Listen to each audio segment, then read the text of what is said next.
E olha só que horas são, rapaziada. É hora de vambora, simbora que tá na hora. Uhul! E hoje é um vídeo muito especial, um vídeo de análise muito especial, porque é algo que pega no meu coraçãozinho, uma pessoa que se apaixonou pelo clássico Nosferatu de 1922. Hoje trago então pra vocês a análise de Nosferatu de 2024, uma análise comparando os dois de acordo com o meu gosto pessoal, lembrando que aqui é apenas a minha opinião, então não levem pro coraçãozinho. E para comemorar, eu estou aqui toda elegante, toda elegantinha pra fazer análise bonitinha pra vocês.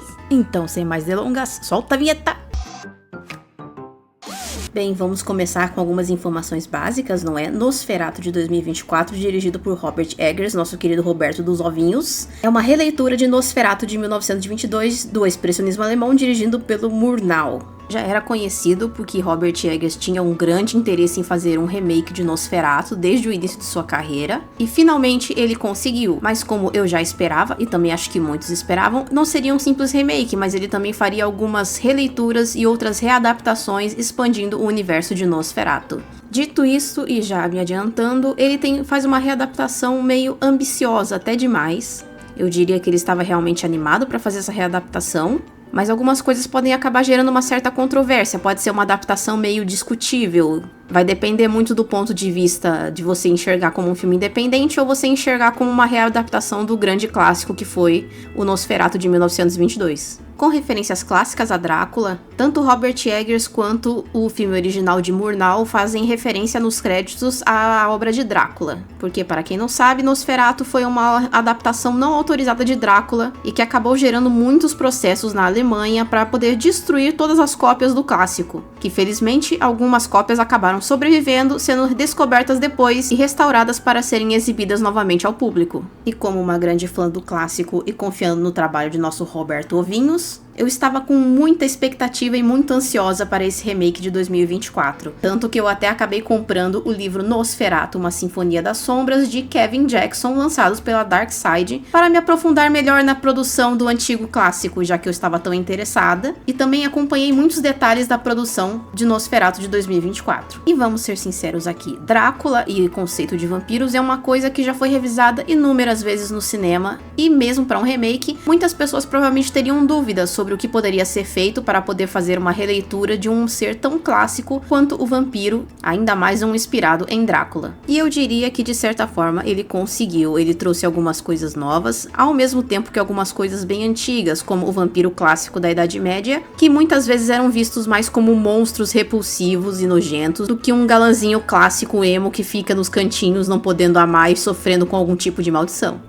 Algo que já havia sido trazido em Nosferatu de 1922 com o visual do Conde Orlok, que não era um vampiro convencional, ele tinha uma aparência mais grotesca, mais assustadora, totalmente diferente do vampiro sedutor que a gente conhece. E por isso eu acho também, por outras razões também de roteiro, que o Conde Orlok já se tornou uma criatura completamente independente de Drácula, apesar de ter sido inspirado no mesmo. Dito isso, Robert Eggers trouxe novas articulações e também novas maneiras de se ver o relacionamento entre os personagens. Algumas foram boas surpresas e outras nem tanto. Aqui ele trabalha alguns temas base de séries de vampiros e do roteiro clássico, com alguns elementos mais intensos e mais pesados, por assim dizer. Tanto o tema de insanidade e loucura, como melancolia, também é bastante abordado aqui no filme, era algo recorrente no expressionismo alemão e está bem presente aqui, o diretor abraçou bastante essa temática, como também trouxe um elemento que muitas vezes os vampiros são associados, mas não os vampiros tão clássicos, por assim dizer, lá para a Idade Média, que seria o desejo sexual. Aqui é bastante abordado, é bastante intenso, muito mais do que eu achei necessário, é uma coisa que não era tão presente no clássico de 22 e que não fez a menor falta pra mim, mas aqui eles abordam de maneira muito mais intensa e, ao meu ver, pelo meu ponto pessoal, chegou de certa forma a ser até mesmo desconfortável. De certa forma até mesmo perturbador, pois isso é abordado bastante entre a Ellen e o Conde Orlok, uma coisa bastante repulsiva e que pra mim acabou passando um pouco do ponto no filme, mas essa é a minha opinião pessoal, outras pessoas podem acabar gostando muito mais desse elemento. A conexão psíquica entre Orlok e Ellen também é uma coisa mais antiga, não é uma coisa que acabou surgindo no meio do filme como era o clássico de 22. que acabou dando a Ellen algumas propriedades psíquicas, como se ela fosse uma espécie de bruxa. Isso é citado no filme, o que particularmente foi uma decisão que me incomodou um pouco, não foi de meu agrado particular, e graças a isso acabou reestruturando algumas das relações do filme. Alguns personagens foram deixados mais de escanteio, como o próprio Hutter, o que pra mim também foi um erro, eu senti falta mais da participação dele. E já citando o Hutter, vamos citar também que eu senti algumas diferenças entre a atuação de um e outro. Mesmo sendo um cinema mudo, o ator Gustav, que interpretou o clássico Hutter, parecia muito mais otimista e muito mais ativo do que o Hutter de 2024. Ô carago, mas você atrapalhou a gravação, o que você me fala agora? Fala que fui eu. Como mencionado antes, acabaram dando mais habilidades psíquicas a Ellen, fazendo com que ela tivesse um contato com o Nosferatu e fazendo juramentos a ele antes mesmo de conhecer o Hutter. O que, sinceramente, tira aquela figura da donzela pura, aquela donzela bem virtuosa com capacidade de destruir o monstro. Isso acabou atrelando culpa adicional a ela, o que, sinceramente, eu acho que acabou sendo um erro. Eu não gostei desse lado dela, pois eu tenho um olhar muito clássico sobre esse tipo de coisa, sobre aquela donzela pura que consegue vencer o mal com seu sacrifício ou com a sua própria bondade. Lembrando que isso é apenas uma crítica à escolha de roteiro, não tem nada a ver com a interpretação da Lily Rose Depp, que sinceramente foi sensacional, ela realmente entregou o que tinha que entregar, essa menina promete muito talento. Já falando do personagem Nock, que foi uma readaptação de Renfield Drácula, o ator de 2024 entregou muito bem, ele realmente passou essa sensação de loucura que deveria ser passada, e honestamente achei que até o roteiro de Nock nesse 2024 saiu até muito melhor do que o de 1922, pois eu achei o final do roteiro dele muito enrolado e sinceramente desnecessário. Então foi um acerto de 2024 fazer essa releitura dele. E falando sobre Conde Orlok.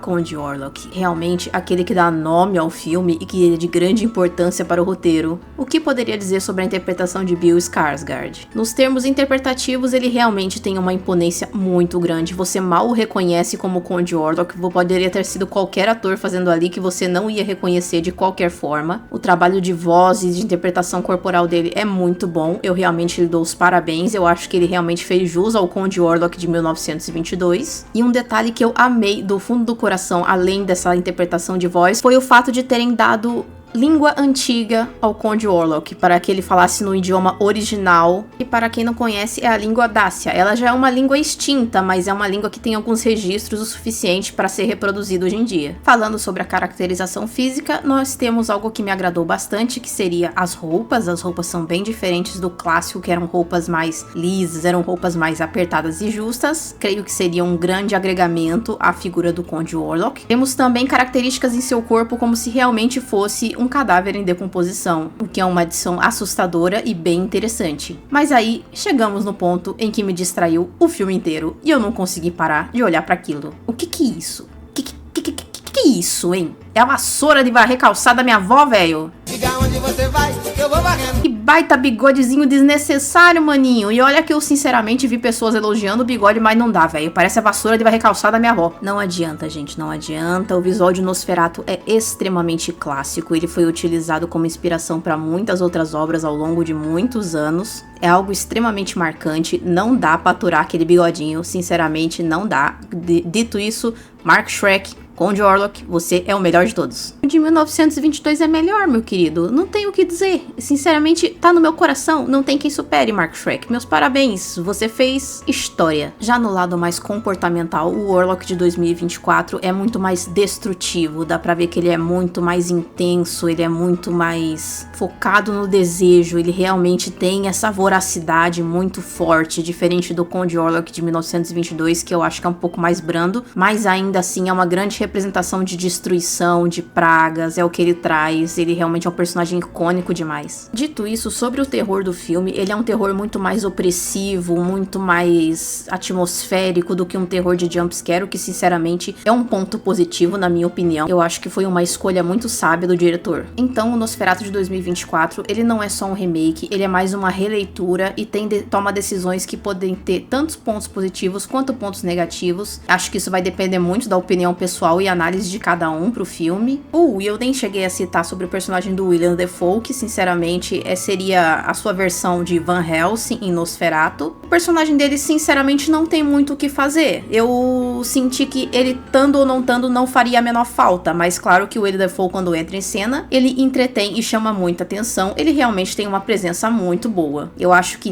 nesse papel de competência, creio que o clássico Van Helsing fez um trabalho muito melhor. E é claro que isso é totalmente narrativamente falando. Fazendo um comentário rápido sobre o design de produção desse filme, é sensacional. Eu não tenho muito o que dizer além disso. Eu diria que não poderia ter sido melhor. Realmente foi um design de produção e figurino excepcionais. Dito isso, considerando mais como uma releitura do que como um remake do clássico de 1922, se eu tivesse que dar uma nota para cada um deles, eu diria que o Nosferatu de 1922, para mim, pessoalmente, seria um 9, 9.5, enquanto o de 2024 seria uma nota 8 por aí. Então, de certa forma, para mim, o clássico ainda continua sendo inegalmente melhor. Isso torna o filme de 2024 ruim, mas nem perto disso. Ele é realmente um excelente filme. Eu acho que ele fez, de certa forma, jus ao clássico, apesar das suas decisões que algumas não me agradaram, outras sim. Eu recomendaria que vocês assistissem e tirassem suas conclusões por conta própria. Mas para veredito final, sinceramente, o de 1922 continua muito mais fundo no meu coraçãozinho. Não o subestimem por ser um cinema mudo, sinceramente. Ele é realmente um clássico inegável na história do cinema e me marcou de maneira muito funda. Mas e vocês, meus amigos, o que vocês acharam do Nosferatu de 2024? Venham aqui e me contem. Não se acanhe, a senhorita Nocta vai ler todos os comentários de vocês e vai ser muito boazinha. Não se preocupem comigo. Então é isso, meus queridos. Eu agradeço muito pela atenção de vocês. Não esqueçam de se inscrever no canal, de deixar o like para ajudar nós aqui. E agora nós temos também um Live Pix disponível, caso você queira me ajudar no meu pãozinho de cada dia.